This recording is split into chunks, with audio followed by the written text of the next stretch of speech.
when we looked back at all of the clients that we were serving, trademarks were the number one legal issue that business owners weren't asking for, and then were getting blindsided by and coming to us with huge fires because they had just received a cease and desist letter and had 30 days to change their business name, their podcast, their best-selling course. That was a big change. The other massive change was me shifting my mindset from a solopreneur or even an entrepreneur to a CEO of the business. I was reading something the other day from Gary Vee about the importance of building your brand. You need to have a good reputation, be a good person, stand out, make a difference. So when I was building my holistic health business and complementing it with the work that I had already been doing for over 25 years in media, I really had to reflect on what I wanted my brand to be. I mean, what does that even mean? Brand. How do I want to show up for myself and others? Because who I am is my word. But all of that comes with a lot of stress. And when I decided to take things to the next level and trademark holistically speaking, it was indeed a big step. But I knew it was a necessary one because this was like my golden arches, right? But more questions came. Where do I start? Who's going to help me? Who do I trust? And that is where Joey Vitale stepped in. Joey is that guy, the type of attorney that you want on your side, definitely on your team. And from building his own brand with indie law, he realized that it was no cakewalk either. His health suffered. He had panic attacks, one after the other, and even dealt with the overwhelm that comes from wanting to be your best, showing up authentically for his clients and creating a team that he could trust to help him succeed so his clients did as well. Sound familiar? So, on this episode of Holistically Speaking, Joey shares more about trademarking and protecting your brand. How self-care means letting go of the reins a little bit so others can show up for you and put their skills to work. Because the less dependent your business is on you, the more it's worth. Plus, he answers listener questions about trademarking, and you'll even have the opportunity to join us during our very special free webinar on September 20th, where you'll learn the 3 biggest mistakes when it comes to protecting your brand. That alone is reason enough to join us, no matter what you do for a living. So get ready to meet the guy that says he puts the rad in trademarks and find out what that really means. And take a listen. I am so excited to talk to you, Joey. I feel like we've known each other a long time, and yet we don't really, like, we just kind of met each other through the internet, because that's the way people are meeting each other these days. But you are now a part of my posse. That's what I call it. You're part of my posse, my tribe, because you are my trademark attorney. And I'm so happy to have you here because I think this is an area that really needs to be addressed. And there's a lot of people, entrepreneurs, business owners, that have a lot of questions about how to take their business to the next level. So thank you for being here. And it's a pleasure to have you on Holistically Speaking. Holistically Speaking with the R next to it now. Yes, circle R. Thank you for having me, Hilary. It is such an honor to be thought of as someone that's on your posse now. And props to you seriously for even thinking, okay, this is something that I want to talk to my audience about. Because I know that what I'm asking your listeners to do and what you're inviting them to do is to dip their toes into some scary to think about waters here. I know that this isn't the most fun or sexy thing to think about for your business, but number one, it is so important to do, and we'll get into why that's the case in a bit. And number two, like you have said before, this really levels your business up when you take this trademark stuff seriously. Yeah, definitely. I saw just a change in my behavior, how I was presenting myself with my business, how I was showing up, taking it to the next step after I got the actual registered trademark to actually execute the logo side of things, which is a whole different area of trademarking. I feel like I've learned so much from you and the indie law firm and the whole entire team, because you really walk people through the process. And that to me is really valuable when you're working with anything in legal, really, So we have a number of questions that people ask, listeners, for the podcast, and we'll get to those in a bit. But I think the first thing I want to ask you is, as a business owner yourself and having your own responsibilities to build the indie law firm, as an attorney, as a human being, what's Joey's story? Like, what have you dealt with your own battles in this area of being a business owner and really an entrepreneur? Oh, man. I love you ask that. And I feel like the fact that I'm on the Holistically Speaking podcast allows me to talk about this in a way that allows me to be as genuine as I can be around all of this, because I definitely have a story that inspires where I am now. If we want to go all the way back to the birth of the law firm, the truth is we didn't used to do just trademarks. I launched my law firm with this idea of helping new business owners just generally with being their attorney. My first niche, one of our first blog posts, went viral in a Facebook group of thousands of Etsy store makers. And so for the first few months, most of my clients were, and I say this with all of the love in the world, grandmas on Etsy. And one of them once told me, like, Joey, I think of you as my nephew who comes over to fix my printer because I don't understand it. That's great. And that was very much the relationship that I had with my clients, and I was loving it. But as the business was getting bigger, as we were getting closer to hitting that first year milestone of the business, we had that goal, like so many other businesses do, of what can we do to hit six figures in our first year. And as we were getting towards the end of that first year, and as we were getting closer to hitting that six-figure mark, various things happened that very much stressed me out as a business owner. And I think it is true of every business owner, but it's especially true for a law firm owner, that we get paid to carry our clients' stress for a living. Yeah. I say all of that just to paint a picture that a year into starting out my firm, things were going well, but I was very stressed out. And things all came to a head when I had my first very extreme panic attack. No one really knew what was going on. I got sent to the ER.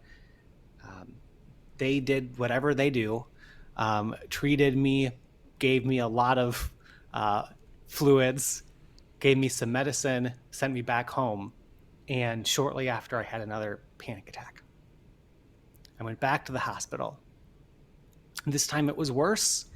And despite the medications that they were giving me in the hospital, I kept having panic attack after panic attack, and it was getting worse and worse.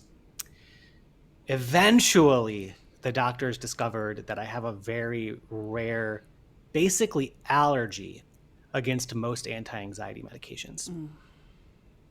And so even though it was stress that caused that first one, it was actually the medication that was causing these subsequent ones. Once they figured that out, I'm very grateful to say that it was a pretty fast recovery. They got me on some new medications. Within 2 weeks of going back to the hospital, I was able to go to outpatient therapy and start transitioning out. And knock on wood, I haven't had any panic attacks since. But I'll never forget my last day at the hospital. I was walking down this hallway with one of the doctors that I'd gotten to know. And she said, Joey, we are very happy things are going well. We are very optimistic and confident about your health moving forward. But your brain has gone through a very traumatic experience. And it's going to take a while for your brain to rewire itself from what just happened. So you are especially prone to another attack over these next few months. So all that to say, doctor's orders, do what you got to do to build a stress-free law firm. And that was a real wake-up call for me to do a number of things that turned into the type of law firm that we have today. The first one was we decided to focus just on trademarks. We made that decision for a few reasons, but the number one reason was because when we looked back at all of the clients that we were serving, trademarks were the number one legal issue that business owners weren't asking for, and then were getting blindsided by and coming to us with huge fires because they had just received a cease and desist letter and had 30 days to change their business name, their podcast, their best-selling course. That was a big change. The other massive change was me shifting my mindset from a solopreneur or even an entrepreneur to a CEO of the business. And at that point, we started building a team and elevating the people on that team so that now, it's crazy to say, but I'm only doing about an hour of client work a week. And Hilary has a bit of a perspective to that because she's seen all the different people that she's talked to just to get this podcast scheduled.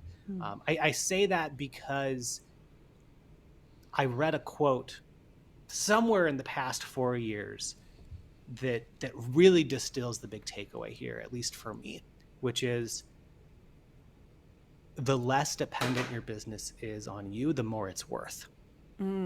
Oh, I love that. And it is, right? Yeah, I mean, yes. And it is so the opposite of selfish to do what you have to do to make sure that if anything were to happen to you as the business owner, the business could still function well.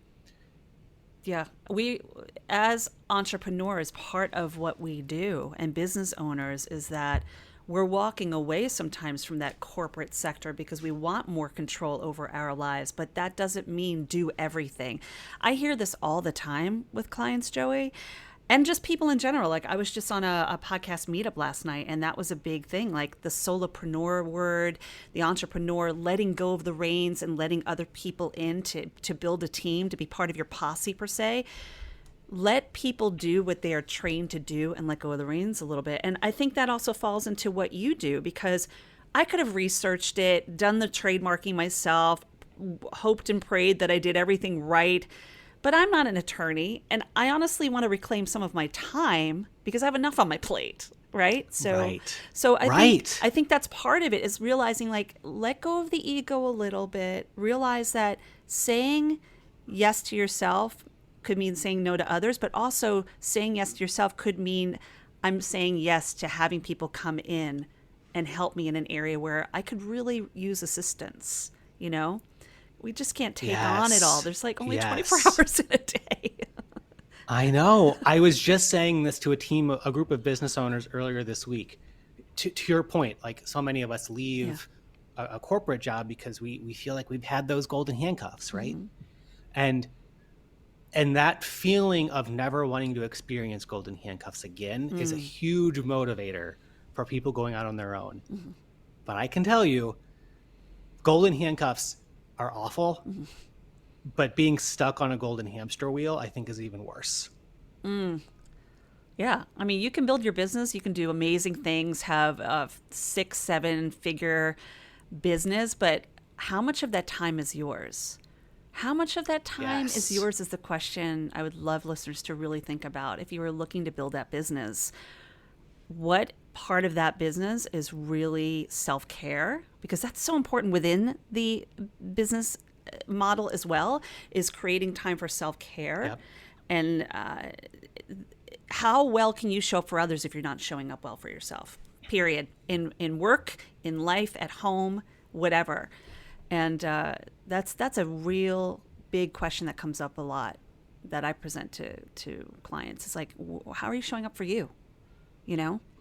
So that's so good. Yeah. That's so important. So important. And when you made that shift and you saw that change, and I mean, you said you haven't had panic attacks in a while. How long? When was that? The first one? The first one was late 2017. Yeah. So it's been a couple of years since this has happened. Number of years. Yeah. Yeah. Yep. And what does it feel like to have that weight lifted off your shoulders?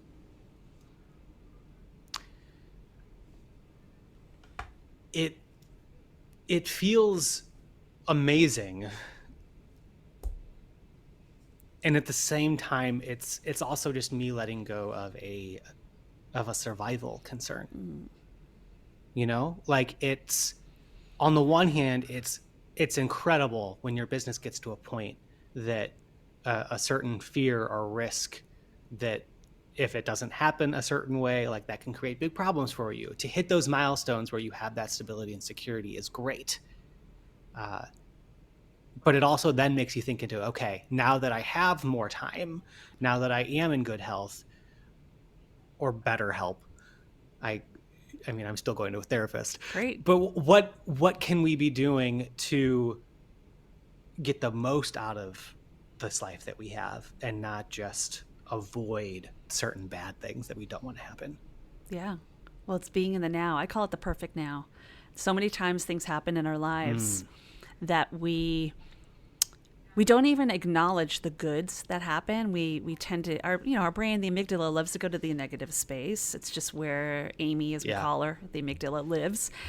So it's really up to us to take a moment, take a step back, take a breath, and say, wait a minute, this is a really good thing happening right now. I need to witness this, because we are so conditioned to think about the opposite. And if we take time to just take a moment to recognize the perfect nows that happen in our lives, we're retraining and reframing and reprogramming the brain to go there. It's really up to us, and it's a never-ending work in progress.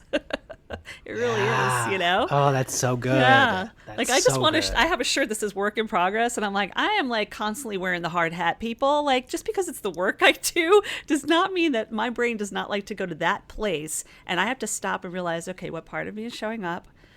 How do I need to show up for myself? How long do I want to stay in this place? Right? Like, we have the ability to change that. Yeah. So, And that's one of the things that I love about being a business attorney and a trademark attorney is I can never replace the amazing and valuable work that you do, Hilary.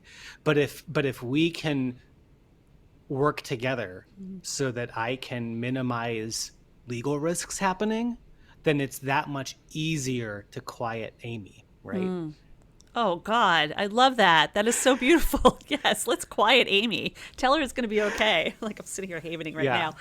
It's so important. And when I took that powerful step and I was like, okay, I'm going to hire a trademark attorney. What the heck's going on here? I felt such a relief off my shoulders. And I also felt, and I don't know if every trademark attorney is like this. I know what your team is like. I felt such relief and felt supported and did feel like I had a team with me, which is so important when it's an area outside your scope of practice. This is certainly outside my scope of practice, my area of expertise. So why wouldn't I want to go to somebody who understands this and hold space for people so beautifully like you and the team does? Which is why I do want to mention also, because of that, you and I are partnering together on this amazing partner program that you have. And I'm going to share this a couple times because I think it's so important. If you have questions about trademarking, and it'll go more than what we're going to answer today, because we do have some Q&A going on. We're going to be hosting together on September 20th a really amazing webinar that is going to answer questions. It's going to give people some tools and some tips and tricks. And do you want to talk about that a little bit? Yeah, in this webinar, let me start out by saying this. One of the many slogans that Indie Law has developed over the years is, we put the rad in trademarks. It's great. And it is our goal to make this heavy, overwhelming, scary area of the law as fun and approachable and interesting and actionable as possible. And so we've taken the main takeaways that we want to make sure that as many business owners are aware of when it comes to trademarks. We want to distill those takeaways as much as possible. We now have a 30 to 45 minute training that we have done dozens, if not hundreds of times at this point. Really fine-tuned it. So if you guys tune in, I promise you it'll be the best legal training you've ever sat in on, and you'll learn the main 3 mistakes that you need to avoid as a business owner when it comes to protecting your brand. And it'll be rad. It'll be rad. I love that. Can you trademark a slogan like that too? Yes. Oh, God, we're going to get into so many questions. As we'll get into this in the training. We can it. get into stuff now. We can do some spoiler alerts. Well, the truth is you can trademark anything. It's insane. It really is. And I know you that just have to package it the right way. Right. And I going through that process with Raina even and a couple of the other folks over at Indie Law, it was so strategic. You know, I felt like I wasn't just sitting back letting the lawyer do the thing. I was a part of the process. And I don't mean that in like a overwhelming way. I mean, like I was truly part of like building my brand and my name. And to me, and I share this all the time as a college professor too of broadcasting, I'm like, your brand is everything to you. And I'm not just talking about your business, because like we're more than our business, but it's part of your core values. It's who you are. If you're choosing a name that resonates with you, whether it's your proper name that you use every day or a business name that you choose, you think really long and hard about that.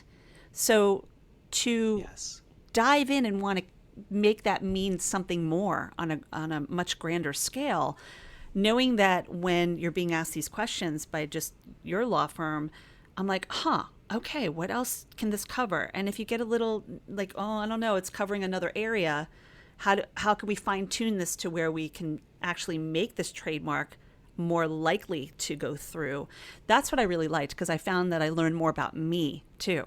You know, what's my intention here? Yes. What's my intention with this trademark? Oh, that's such a good point. Yeah. And I do want to underline and highlight in red, maybe not highlight in red, that would look weird, but mark up something that you just said there of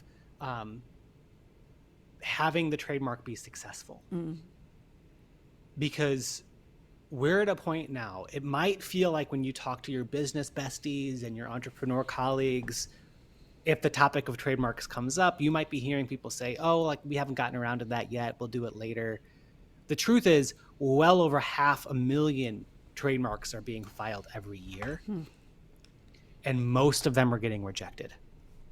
Is that because most people are doing it themselves? It's a combination, really. I think it's a combination of people trying to do it themselves, or they use a service like LegalZoom. And look, I don't have a personal thing against LegalZoom, but as you have seen, Hilary, it's more when you work with someone to get a trademark, it's more than just a fill out this form, we'll take what you send us and move forward with it. My trademark attorney friends, we can spot a LegalZoom trademark from a mile away, because there are all of these red flags on it that if an experienced trademark attorney would have seen this, we would have redlined it, we would have changed it. But LegalZoom often is just a fancy form filling service. Where they just take what you send and then they send to the trademark office, and then if there are problems, they make you have to spend a lot of money to try and fix them. Do that yourself. So those are the big things. The other big issue is other types of attorneys who do other things than trademarks. But they also decide to do trademarks for whatever reason. Trademarks are not as simple as, for example, forming an LLC. And so if you, by all means, like we are on a mission to be the best brand protectors we can be, and for as many people as possible to get trademarked, even if it's not with us. So I would never want to insult another attorney, but I would recommend as a business owner, as a potential client of a law firm, I would think twice if you see it on their law firm website that they do a bunch of things in addition to trademarks. Well, it's that idea of I hate to say Renaissance person, but like it's staying in your scope of practice. If I have clients that come to me or potential clients that come to me and say, I need to change my whole dietary structure. And I'm like, well, I'm not a nutritionist or dietitian. Let me find you someone or help you find someone. Or even working in mental Exactly. Right. Even working in mental health. I'm like, you know what? This is a little outside my area of expertise. Let me find you an actual licensed therapist. And if you need help in the area of, panic attacks, performance, stress management, then let's talk, because I have that trauma informed background. But you have to know where you stand.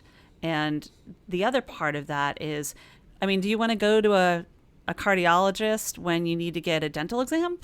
It's that. So I imagine it's the same Right. thing. Just because you have the DR after your name, or MD, rather, that doesn't mean you cover every area.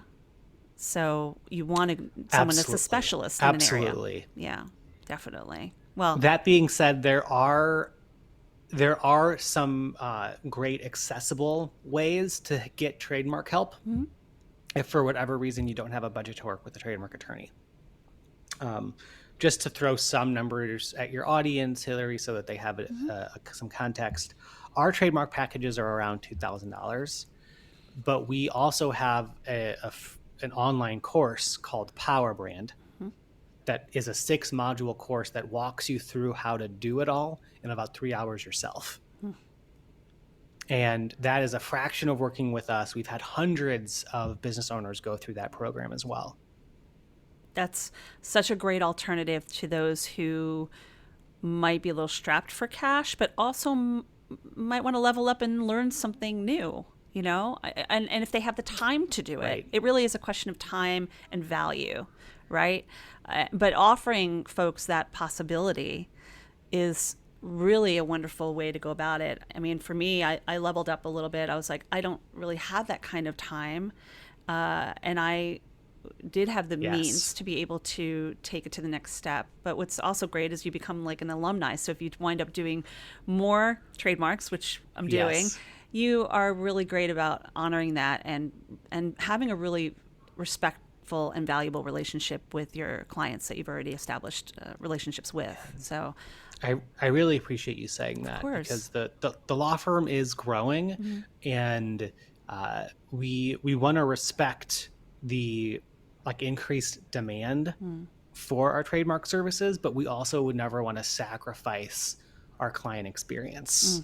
And so I just want you to know the fact that you felt like we were holding space for you throughout the process means more than you know. And my team is so proud that we continue to make that the case. Well, I like to give accolades where they're due, and they definitely do here. And I think you come from such a place of integrity and authenticity, and I love watching everything you're doing. I think you actually have such a skill in social media as well. I don't see too many attorneys doing that, period. And that's a level, right? I think you've really leveled up in that area, because look, social media is where it's at. It can be overwhelming. That in itself can be time consuming. That in itself can cause stress. And it's really finding the balance. And I know that's another area that you're focusing on, is helping crack that social media code, as you call it. And really, it's more about just you sharing legal advice. It's the business owner sharing your experiences on how to live a balanced life, which is oh so important, Yes. One thing that I've learned that helps me kind of connect the dots between the trademark law firm that I run and now the business growth consulting company that we have is really two things. Number one, we want to help people sleep better at night. That sounds good. Across the board, whether that's a legal concern keeping you up, or you're worried about some client issue or some team concern. And two, it all really dials back to risk mitigation. And when you think like a CEO, yes, we think about mitigating risks in the context of legal stuff, but as your business grows, really your job is just to continue to mitigate the biggest risks facing the company. Sometimes that biggest risk is low sales months. And so you have to figure out what you're going to do to manage that. Sometimes, like with me, it's, I want to make sure that if something ever happens to me, especially in the near future, that our clients are taken care of. That's great. And the more that we can think about risk mitigation and, okay, what are the big goals that we want to have personally as business owners? What are the big goals that we want to achieve with the business? and what are the big barriers in place that are keeping us from that reality? I am so curious about you, Joey. Like, I want to know. You speak so eloquently, but also you speak from the heart. Like, you're a business owner that I think it's more than just loving what you do.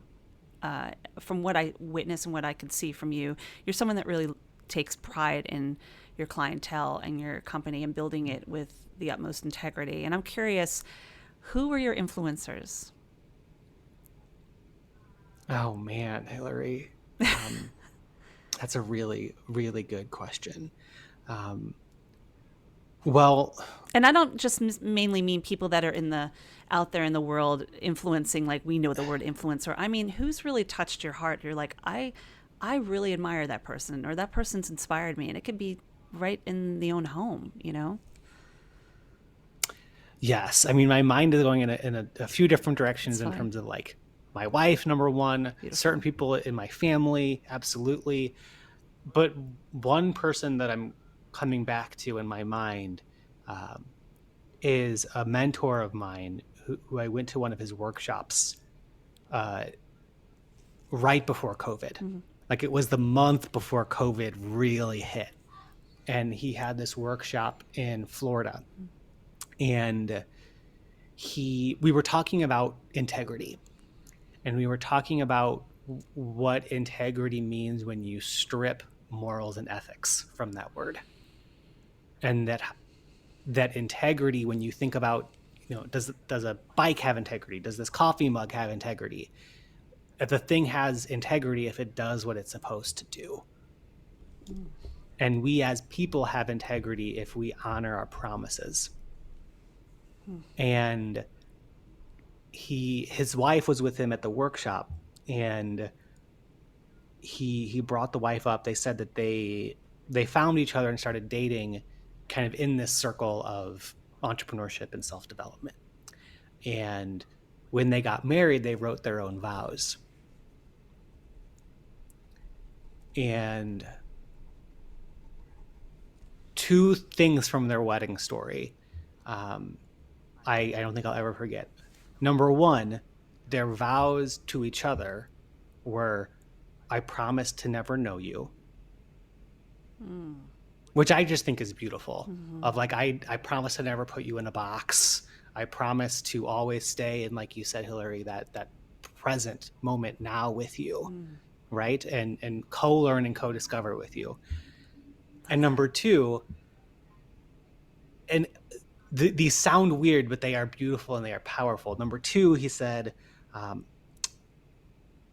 will always love you and stay committed to you because I said so.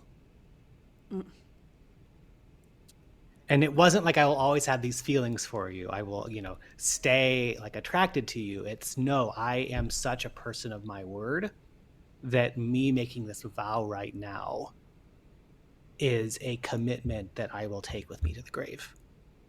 Oof. That's a big commitment, Yeah. And it reminds me of a workshop I took years ago, 15 years before I was on that edge of like, am I moving to New York or am I moving to LA? Because I was living down south at the time. And I came back and I wound up doing the workshop in New York rather than LA. And I remember that the one thing that was said during this workshop was, who you are is your word.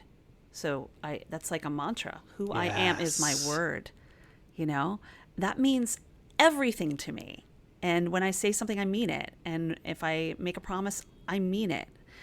And that kind of falls in alignment with what you're saying, because our word is everything. Everything. Yeah. Right. How we show up for ourselves and to others. tie this with something else that's very powerful and beautiful and like poetically said. I was reading this book about commitment last month, and the author quoted someone, I forget who it was, and the quote was that true love is entering into the chaos of others. What? I love it. I love the quotes that I hear on this podcast. People just come up with good ones. Right? Yeah, love that. And if you marry that with what we're talking about here, Yeah. there's just this sense that my team and I are really cultivating of how can we make bigger and bigger, bold promises to each other, to our clients, to the community, out of service and out of value, and then hold ourselves to delivering on that promise.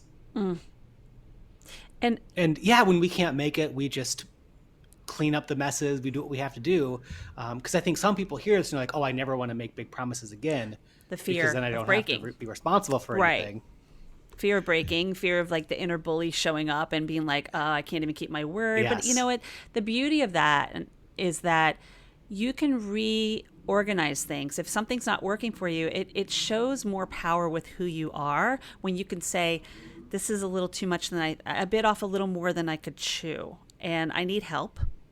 And being honest about that is way better than allowing it to just fall apart or trying to force something or do things in secret, much like in relationships that don't work out, right?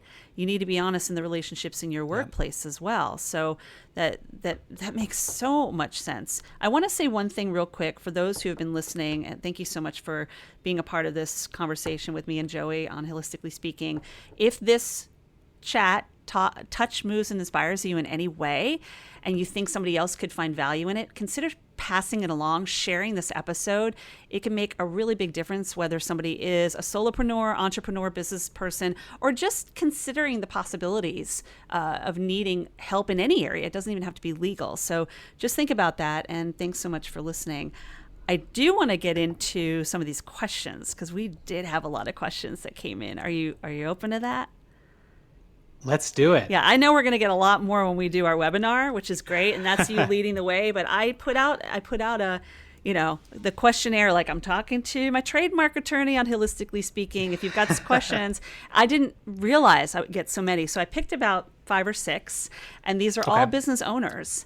And some are also podcasters, which is great because that's really becoming really a business in itself, as we're seeing. Yes. But so let's just start with them, and then with each person, yes, I am grateful to you sharing, but I'm also going to give you a shout out to your business for being so awesome.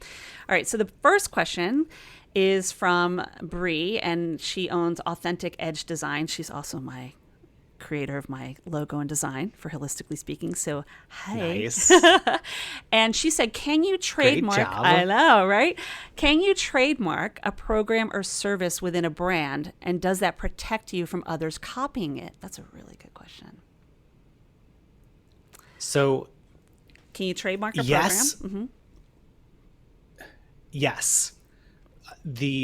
And we can get later, the training will go more into this as well. The short answer is yes. That said, we need to make sure that we're on the same page about what the boundaries are of what a trademark protects.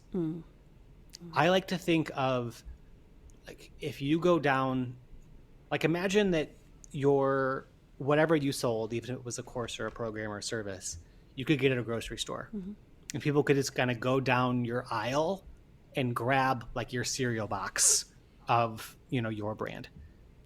Trademarks protect the packaging of that cereal box. They don't protect the content of what's inside. So yes, you can absolutely trademark the name of the course, the program. It's not just the business name, but trademarks will not protect the content inside of that program. Okay. So similar to, that's a great way of putting it with the cereal box. I love that because there's so many programs out there. And I think what I'm seeing, and I've taken many of them myself, is that you get ideas from different programs. And what do they say? Imitation is the highest form of flattery.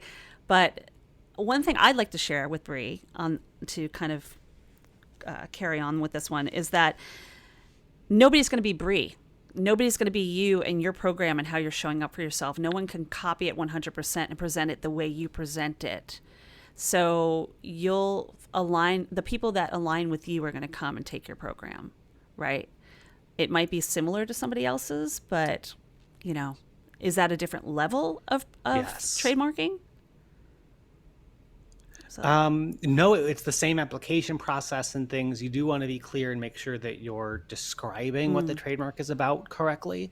Um, I 100% agree with you, Hilary, in terms of like, don't be too focused on trying to protect the content right. because number one, you're super unique to your point. Number two, it's expensive and hard to try and get other people from not copying you at Yeah. all. That can really be an uphill battle. That said, it can be very important to trademark the name of your course or program. One thing that we're seeing a lot of right now is people are finding out about other people's courses with the exact same name or a really similar name because one of their customers got an ad to some course and then they screenshot it and send it to you and say, hey, I didn't think this was your course, but it looks just like it. Your ability to stop that company from running ads that are confusing your customers, that's all about what trademarks are meant to avoid. That's really good. I mean, there's so with living in this digital age now, everything's available to people. You can go online and really copy anything and use anything and, video record without people unfortunately people do this.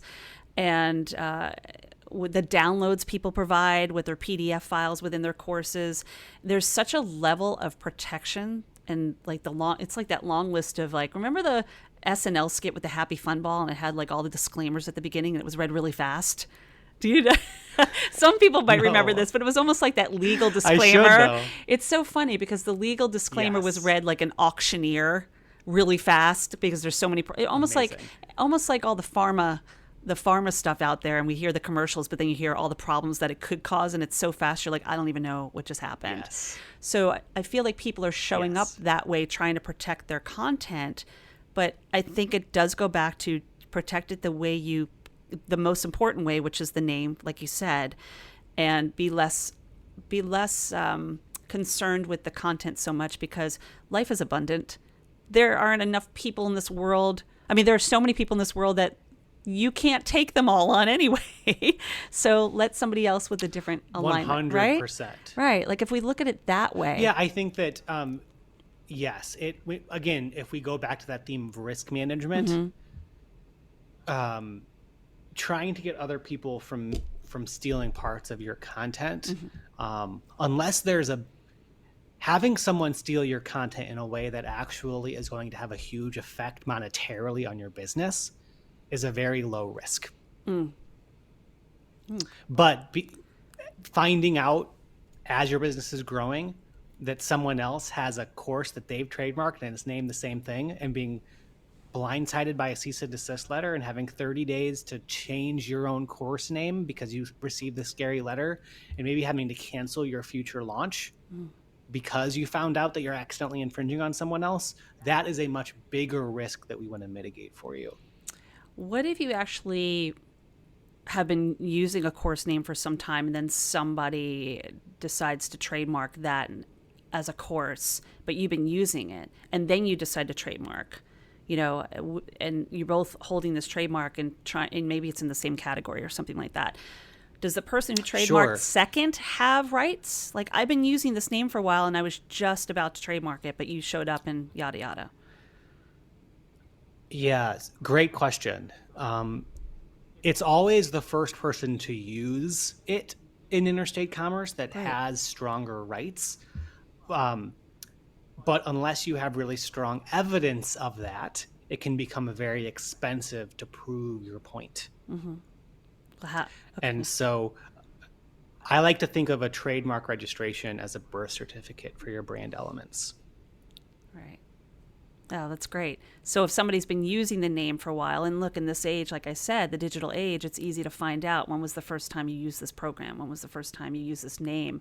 And then somebody comes along shortly after, starts using it, and you're like, did they see my program? And that's how they came up with the name? I've been using it for 3 years. But there could also be just because you might win in that situation, there might be someone else who used it longer than you that you then find out about later. So the only way to really build the confident fence around what you're doing and sense of confidence, none of us want to be accidental infringers. And so when we file for a trademark registration, it's kind of like we are auditioning for a spot to say that we were the first in line. And the beauty of that is, I think this goes into another question, is what if the name was already in use in the same category? Because I've learned a lot about trademarking working with your team. Yes. There's so many categories, but what if it's in the same category, but not covering the same area or specifically doing the same thing? Because the categories, if you wanted to just describe that a little bit, you know what I'm saying? Great question. Yeah. Great question. So in the trademark world, we call these categories classes. The trademark office has done something that's actually pretty amazing if you think about it. They took everything that you could imagine selling, any type of product, any type of service, and they've created these 45 different classes and said no matter what you sell, it's going to fit into one of these 45 different classes. And that's a lot of business owners think, okay, as long as I'm in a different class than another trademark, I'm okay. That's not really how this works. Trademark classes are really about organizing kind of the trademark process, giving the trademark office a sense of what you do. The real thing that the trademark office is looking for is avoiding a likelihood of confusion. They want to avoid customer confusion in the marketplace. So for example, there is Delta Airlines and Delta Faucets. Airlines and faucets are in two totally different classes. They also do totally different things, so there's no likelihood of confusion. On the other hand, every single type of podcast that you could do, there is a class that fits a description of podcast services. So the fact that you have a podcast, and if you want to protect the name of that podcast as a trademark, you'd be filing in a certain class. So if Delta Airlines and Delta Faucets both wanted to create podcasts for their audience, they would both be in that class, but one would be a podcast for people who wanted to learn more about airlines and travel, and one would be about Faucets. Toilets. I don't know. Faucets. The point is that it's important to think about the classes, but if what you're actually selling is totally different and customers are not likely to be confused, it's okay for them actually to be in the same class. So that's good. That gives a lot of possibilities, and obviously you can go on the trademark website, the United, what is it, the trademark, and I always forget the acronym. Yeah, it's we'll put that in the comments. USPTO. Yes, United States Patent and Trademark Office. We'll put all of these links, especially to Joey, on the event that we have coming up in September as well. And everything's going to be there for you on the Holistically Speaking website so that you can go right to it. But that's a great question. And actually a good segue into our next question too, which is from Tiffany, who is a podcaster. She has two podcasts called Radical Audacity and the Podcast Mindset. And her question was, what is the benefit of getting your podcast trademarked? Great question, Tiff. There's two benefits. Number one, your ability to play defense. Number two, your ability to play offense. So covering the whole team. Until you get your until you get your podcast trademarked, and we'll get into this in the training in September. Until you get that trademark, you might be an accidental infringer. And this is something that is very important to be thinking about in the podcast world, because everyone and their mom has a podcast right now. Right. And a lot of us with podcasts aren't as creative as Hilary with coming up with her own coined term of holistically speaking.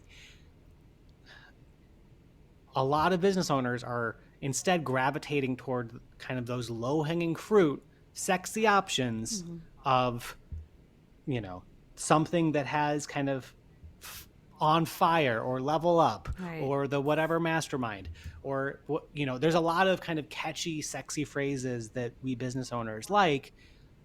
A lot of them have already been trademarked in the podcast space. So you need to be really careful. You might need to be thinking differently. Also, just to get a sense of how crazy this world is right now, Entrepreneur Magazine owns the word entrepreneur as a trademark when it comes to podcasts. Ah, so anytime you use the word entrepreneur in your podcast, you're actually And infringing? well, in my opinion, you're not. Unfortunately, I don't yet have a client that is willing to invest in fighting against Entrepreneur Magazine. I honestly think that they're in the wrong here. But what we're seeing is if a podcast that has the word entrepreneur in the title, Which are so and that many. word is a dominant word, yes, is a dominant word in the title, and they file for a trademark application, Entrepreneur Magazine's attorneys see that and send a cease and desist letter and force them to change the name. Ugh. And that's like a regular word in everyday conversation, especially now. Eesh. Yes. So, but my point here, and I know this isn't like super great to talk about, is we can spend hours complaining and being Mm-hmm. frustrated, or we can be smart business owners and say, okay, I want to come up with a name Mm-hmm. that won't enter me into this lion pit of Entrepreneur Magazine, and will also give me the foundation to own this, so that if others come up with similar names, I can tell them to knock it off. Yeah, and a lot of people in the podcast space or in the just business space in general, because we live in this world of buzzwords, trend words, all these things like hashtag it, what's going to show up more. Like we live in that world right Yeah. now. So people, from what I've noticed, some of the podcasts that might be higher up are the ones with those buzzwords. But being creative and really owning your brand and going within with it, you might not have that buzzword, but you'll build your people. You'll build your listenership. We have to be careful with that kind of stuff. Yeah. Yeah, yeah, definitely. Yeah. The said differently, you don't legally own the name of your podcast until you have it trademarked. Yep, it's true. And I think a lot of that depends on how it's written on the trademark application and how the team is helping you do that. And I learned a lot about that too, working with your team. Yeah. Yeah, like Yep. what can we cover in this? Like where can I protect this name? You know? And if there's one area that I Yeah. wanted to do and I can't do it because it's covered by another trademark application, or I saw somebody else, I'm like, okay, that's one thing out of all these other things that I can use this name for. So that's a really good question. Right. I'm glad Tiffany brought that up. Thanks so much, Tiff. Okay, here's another question. Let's see. If obtaining a trademark, this is from Joyce. She actually is a holistic health coach, and she's been using the name the Rinse Princess for a long time because she is also a certified colon hydrotherapist. I love it. It's such a play on words. Nice. Yeah, I love play on words, holistically speaking. That's awesome. And she says, if obtaining a trademark for a name or moniker, is it a one-time fee, or is it something that has to be renewed every amount of years? That's a good question. I remember asking that question Great, too. great question. You pay for it once. Mm-hmm. That's the significant amount. And then 5 years after you get the trademark registered, you have a renewal filing. And then every 10 years after that, you have a pretty insignificant filing that's due. Mm-hmm. The reason why they do that is because the trademark office actually wants to allow for a freedom for business owners to name their brands whatever that they want. And if your business goes out of business, if something happens to you, if the business shuts down, the trademark office wants to know that, so that brand possibility can enter back into the marketplace. Mm-hmm. So that's why there's this 5 and then every 10 years after renewal period, just to make sure you're still using it. That's such a good question, Joyce. I remember having it myself, and when I got my trademark from you guys, I actually put it on my calendar 5 years minus a month to make sure that I renew it. I like 5 years from now, And- or even maybe a little less than that, just to be like, don't forget to renew this. Oh, we won't let you forget, I Hilary. had a feeling, but On that note, though, I'm glad that you asked this question, Yeah. because unfortunately, scam artists have caught on to the fact that this can be something that can be scary for business owners.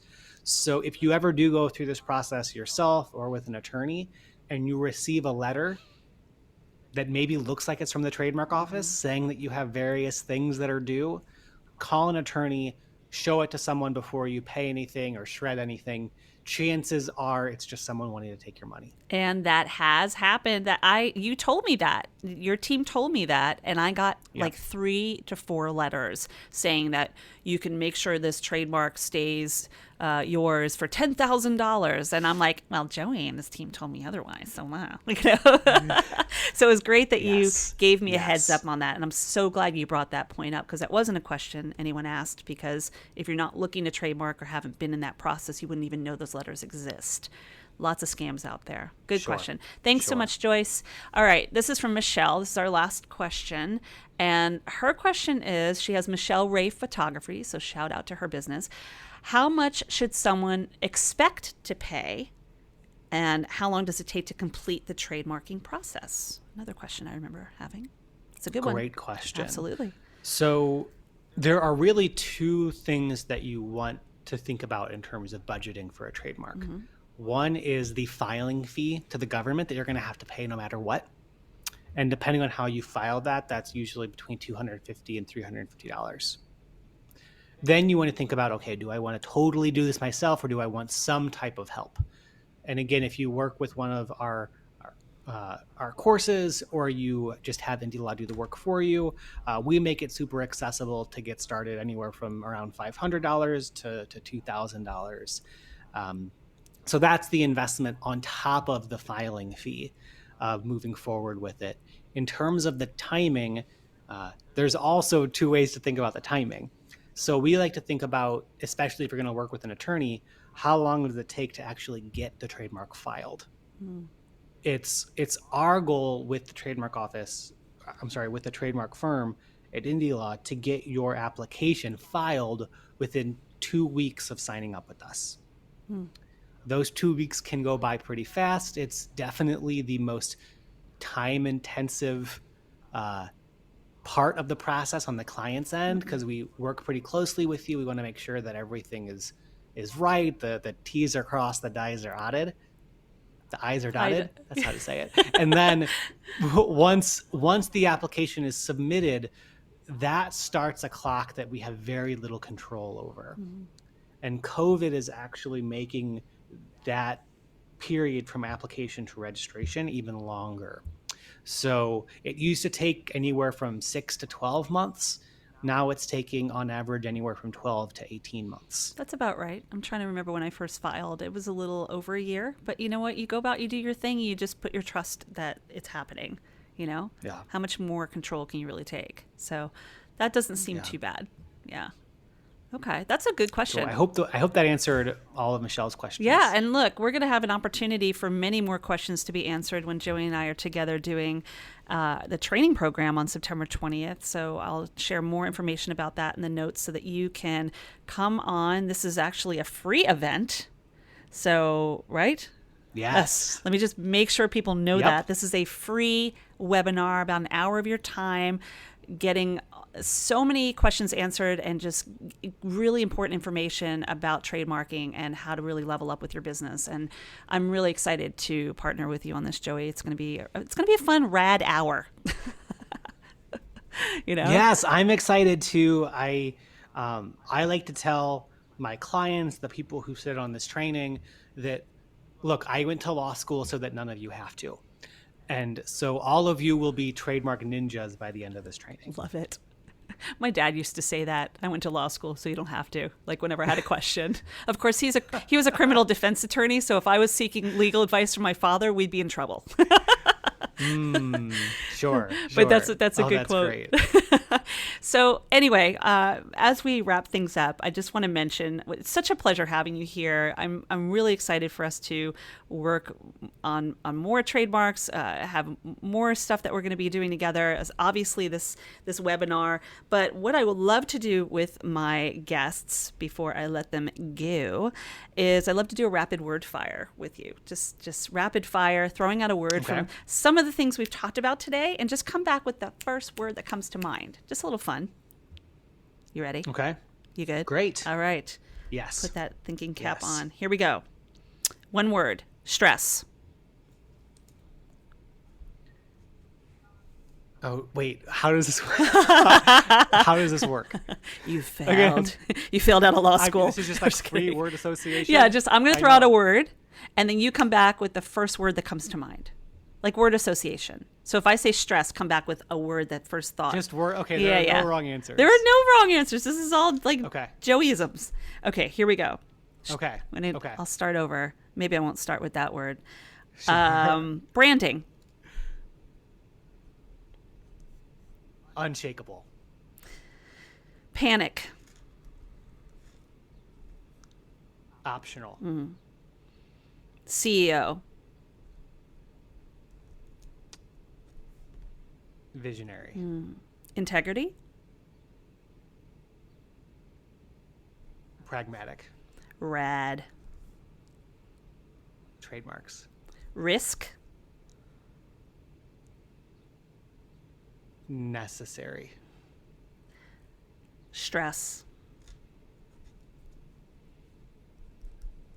I'll say optional again. Yeah. And trademark. Powerful. Yeah. I feel that. I felt so much power when I got that news. Even when I just got the TM, before the official R, it's like you're like, I've made it one step. Like, it's part of the race. But you don't want to look at it that way because that adds stress. But just put your trust in the hands of those who can help you on the journey, really, The other thing I want to mention, by the way, great job. You did a wonderful job playing that game, is that Joey is Thank you. Being so gracious to offer a free legal consultation call. And I'm going to put a link to that in the notes as well so that you can see the video, get a little information about Joey. See if you want to join us on that webinar, which I highly recommend, September 20th. It's going to be free. It's going to be an hour. We're going to have fun. You've got a chance to listen to the both of us together just here. So we're going to level it up for that hour. And I'm going to just host it and hold space for you to share your expertise as a trademark attorney. And another thing just to mention, you do have a couple books coming out. I know that they are coming to the space a little later, but did you want to share anything about that? Yeah. So thank you very much of course. for asking. The book is called The Business Growth Advantage. Mm-hmm. And it really is a combination of like my backstory that we had talked about with the panic attacks and how we got to where I am now. And it really is that list of shortcuts that I wish I could have given myself when I first started. That's great. I think those personal stories are so important. I'm in the midst of writing my book as well, just to create a ripple effect, to let people know we're all human. We're all just walking each other home on this journey, and we can really find value in other people's stories. So thank you so much for being so authentic and open and transparent about what you've been through and sharing that here on the podcast, but also wherever you choose to share it. I'm sure it'll touch, move, and inspire many. And with that being said, do you have any last words? Anything final thought that you'd like to share for listeners? I'm excited for all of you who have tuned in and are deciding that you're going to take some action on this, because I just continue to be in rooms of business owners who are leveling up in various ways. And Hilary, you're such a shining example of what it means to level up in terms of the legal side and your trademarks. And you're definitely not the first client of mine that has said, like, this was a really empowering thing to go through.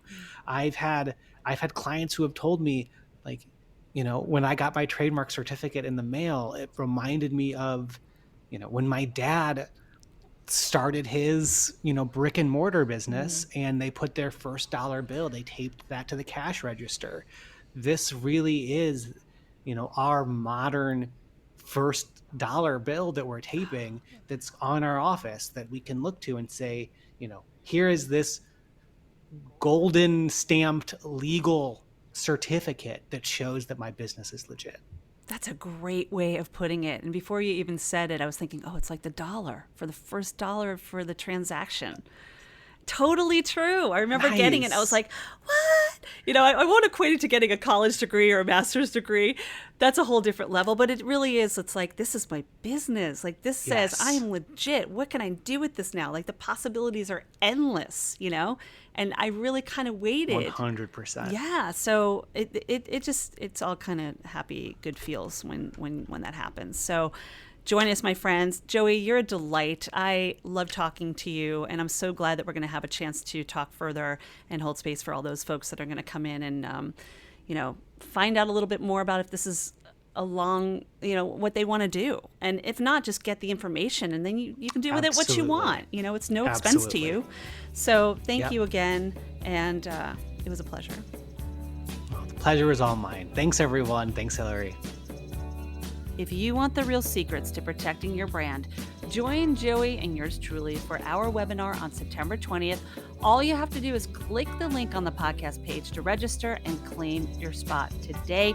It is absolutely free, and Joey is going to go even deeper during the hour about how to protect your brand and avoid those 3 huge mistakes that business owners make when it comes to trademarking. And if you're on the fence, feeling a bit overwhelmed about taking your business to the next level, maybe you're shifting, starting a new business, set up a call with me today. Let's hug it out. I have been there. I understand. I want to get you excited about your business. And I have helped so many purpose-driven professionals like yourself get out of your own way, out of your head, just by making the smallest changes that make the biggest impact. So schedule that call with me today. And if you know somebody who might benefit from this conversation, go ahead and pay it forward. Share this podcast episode and subscribe wherever you listen. Holistically Speaking is recorded on Squadcast with music by Lipone Redding. And hey, if I haven't told you already, you're doing an awesome job. So be kind to your mind and don't forget to laugh.